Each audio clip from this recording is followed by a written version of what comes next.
Okay, so this is our next story in terms of the Building Resilience in the Workforce online program series.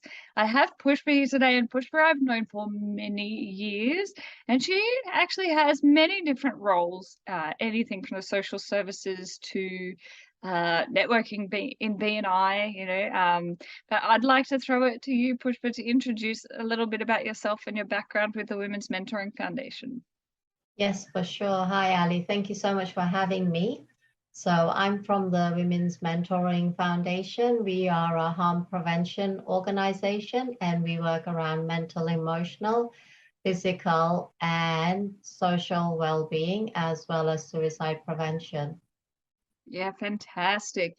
And what's your professional background? What's the why behind this foundation? So professionally, my background, I did study psychology in the UK, and I had a refresher course here, but it was not something that I wanted to become. I did my master's in accounting and tax, and currently I do practice as a clinical neuropractitioner. So more so on the cognitive behavior and the emotions that, we attach to things that have happened to in events in our lives, and the meanings that we give it and how they keep coming up in a way that it compromises our inner being, our mindsets, what we think, what we feel on a daily basis.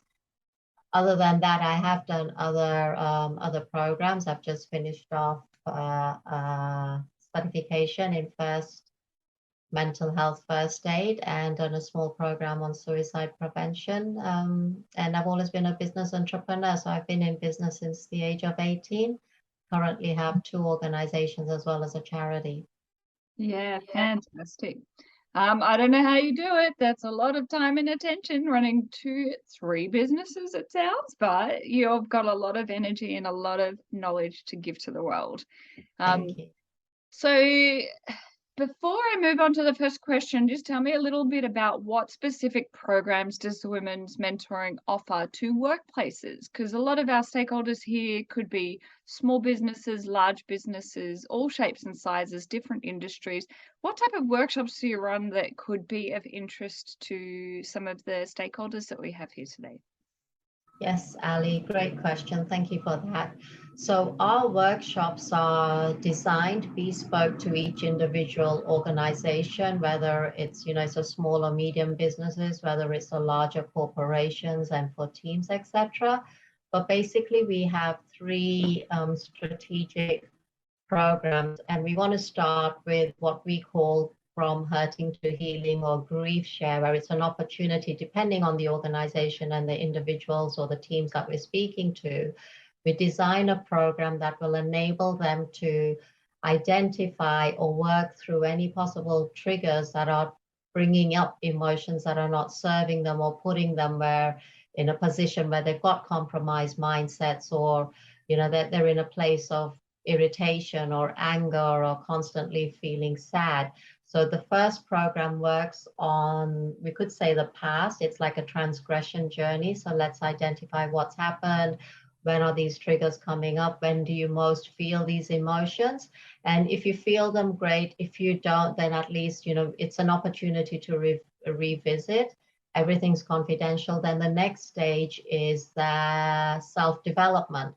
So we want to come back to the authentic, unique human being that people are as in that we want to identify what are their beliefs, what are their values, what is it that they truly want in their heart, and they're not just coming from a mindset of what their role models or the world has put in them. So identifying their authentic, unique being, as well as the finding out what their purpose is, or what is their why, and are they truly living their why in their jobs or at home, or is that compromise? So it goes a little deeper, and as I mentioned, they're designed specifically to meet the criteria of the people that we work with. So if it's a very corporate environment, we'll ensure that the content is at a corporate level. If it's a small business, then we'll ensure that the content is something that will support that small business, and we'll also include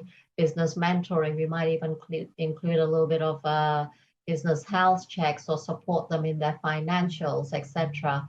And then the final stage is a self-leadership.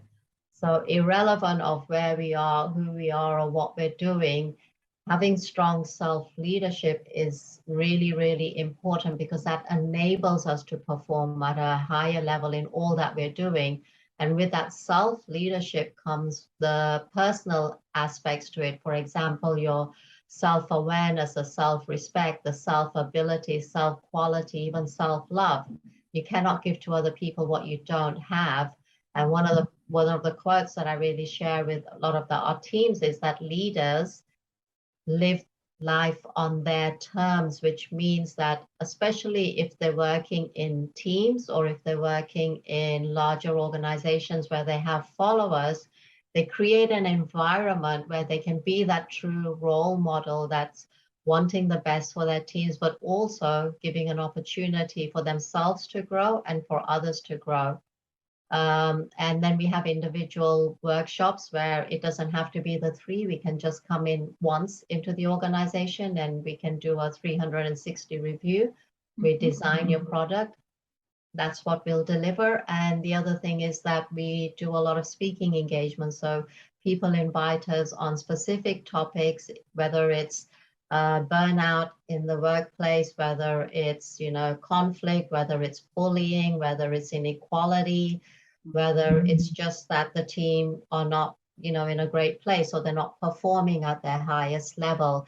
There's got to have been something that's triggering that or compromise their ability in performing. And if it's, say, for example, a leader or a team manager believes that this person's got a lot of potential and then all of a sudden their performance has dropped, we can help them identify, well, what's going on. And everything's done on a confidential basis unless otherwise we're told to do differently. So what I'm hearing is a wide suite of different programs, different shapes and sizes according to the need. And a lot of it is offering an opportunity for personal development, professional development, empowering in terms of building self-awareness, mental health literacy, and of course, leadership and management training. So it's definitely a wide suite of different ways that you can help supporting community. For sure. And the programs, the foundation of the programs are the same.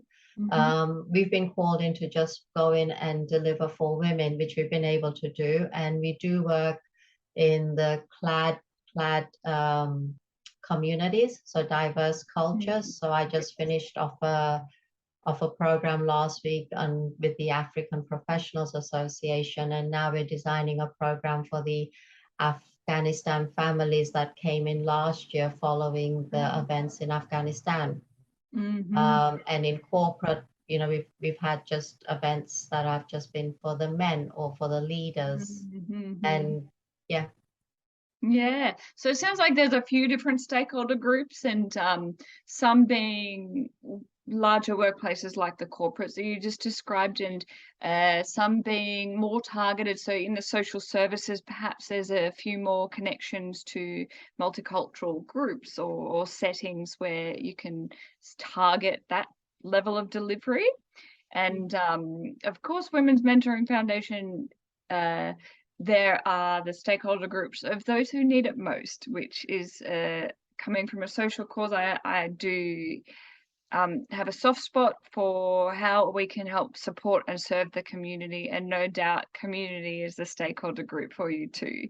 But what I would like to know now is that let's specifically think from a workplace's perspective, meaning, maybe more of the corporate stuff that you've done, because in terms of our workplace contacts, it's likely going to be workplaces that are seeking out different models of delivery here, and no doubt you've got a bit of a unique offering.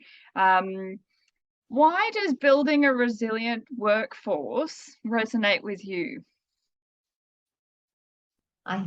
I've traveled the journey in the corporate world, Ali, and it's been an interesting time where we've witnessed a lot of differing situations, whether it's inequality or especially around mental health. There is a perception that men and women have similar rates of mental health conditions overall in the workplace.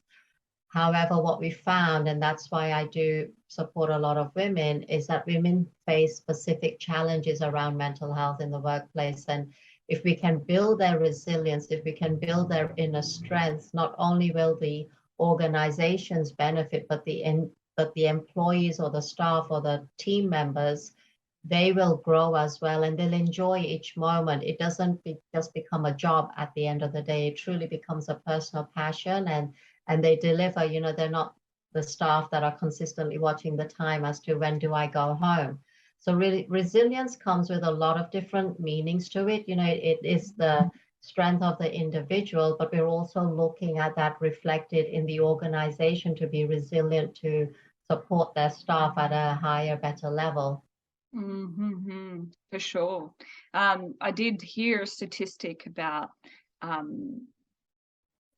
gender differences when it comes to seeking help in the workplace for mental health support, and women are less likely. Statistics show less likely to speak up in that workplace due to some of the stereotypes, such as that fear of appearing weak because they may have family responsibilities to carry, for example, as well as part-time, full-time work responsibilities. And if they speak up about it, they're in fear of, will this put me in a position where I'm disadvantaged because I won't be selected as much, or where the stakeholders around them will start to feel like they aren't able to juggle that commitment or that workload. Therefore, they are more likely to zip their lips and just take it on, rather than red flagging it earlier. Yeah. So, I mean, the list of challenges affecting women is pretty long.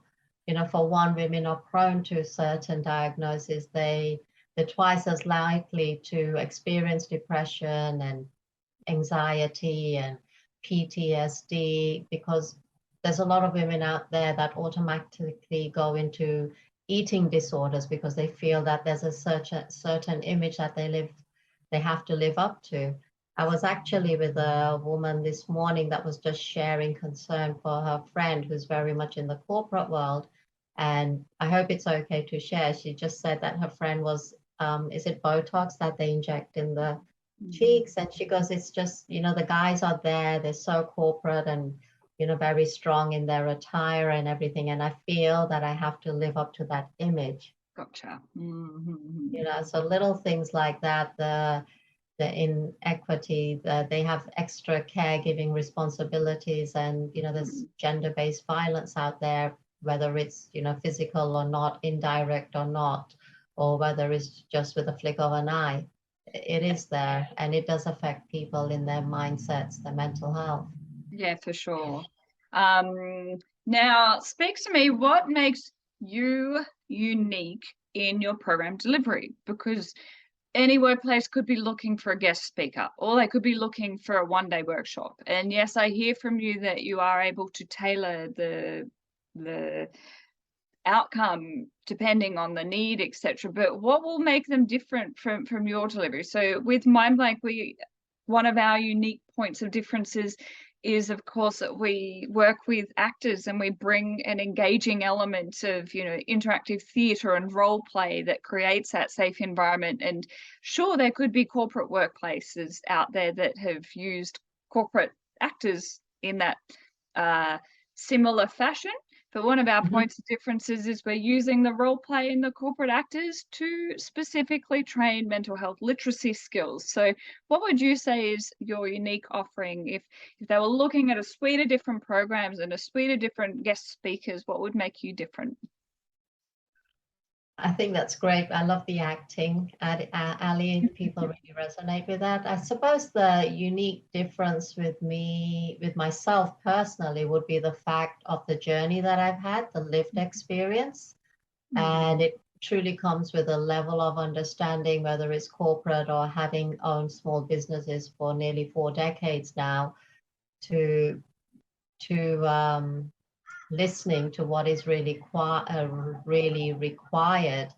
And I know there's a lot of organizations that deliver the workshops and they'll just go and do a standard workshop, or they'll go and talk about what mental health is, and what on a theory level. But because we've traveled that journey, we come from more practical experiences. And it's not that we're just going to go in and deliver. We really want to come in, we want to sit down with you, we really want to listen to whatever the issues or the concerns are, or not even, doesn't have to be a concern. It just might be that you're looking to take the organization or the staff members to another level. And that's what we will deliver. We'll listen first, we'll design, and then we'll come in. And even after that, we'll come in after a couple of months and just do a review and ensure that everything is on board. And do you need a refresher, or do you need a consistent follow-up to ensure that your organization and your teams are being looked after? We don't have the actors though, Ali. Oh, no, look, I was just using that as a clear example. Yeah, and our workshops are very interactive. It's not just about somebody standing in front of you and, dictating what they've got. The workshops are interactive.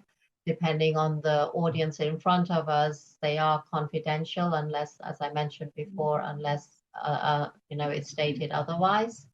Exactly. Yeah, for sure. Well, look, even if I use the example of interactive theatre as a point of difference, in the workplace setting, sometimes workplaces still rule it out, saying we've already got that, because in their mind, it's like they've got an EAP service tick. So EAP service is a counsellor, and it's there in case people need it for a mental health crisis.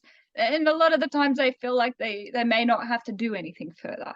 The workplace laws are changing now, where they do need to start putting some wellness strategies in place, and workplaces are going to be seeking for different methods of delivery. And to really create an embedded wellness culture, we're going to need all of the different suites of programs out there, so just that, we're already delivering a very similar thing to what you're doing, well, actually, we need to be screaming our points of difference out, because if someone's giving that feedback out, they may not fully understand what is mental health and how to create an actual wellness embedded culture.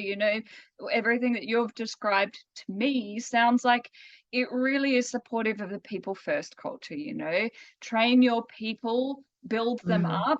And this is why I put forward building a future of resilient workers, because it's not short-term thinking. It's actually building medium to long-term strategies.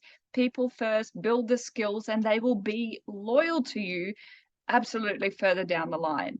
If we ignore these foundations, then you're going to have we're dealing with COVID, and people are just not content in some of the roles that they've had, and it's really causing some challenges when recruiting. So I can imagine that those businesses that are active in seeking out the people first culture could be of interest of your program to empower people. It's a very powerful stance.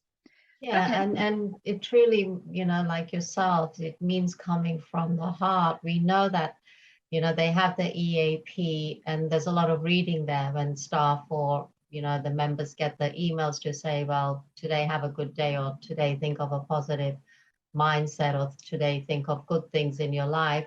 Not a lot of people read those emails, and if they're not in that space already emotionally or mentally, they don't want to be doing the reading. And sometimes having these personal workshops, when somebody comes from the heart and truly resonates with you and has a level of trust, it just opens up a different emotions. That's why we do a little bit on the historical side of things, so that we can identify what's actually going on, so that we can help you move forward. And we call that your counseling, your coaching, and then your mentoring to go forward. And again, everything we do is 80% psychology. It literally comes from our mind, right? 20% is our state and our mechanics, and everything attached to that is the emotions and the meanings that we give it. Okay, so my last question to you is, how can we help? So we're connected with various union bodies that are really proactive about trying to get this information out there. We're connected with small businesses, large businesses, non-for-profits, women in business, small businesses, as in solo entrepreneurs, all sorts. But Who are you specifically looking to help out? What is of interest to you? How can we help you?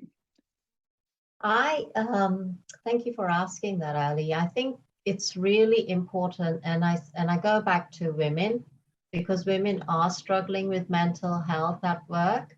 Mhm. And I know, as a leader, if I was a leader in an organization, I would want to create a mentally healthy environment for all my female employees.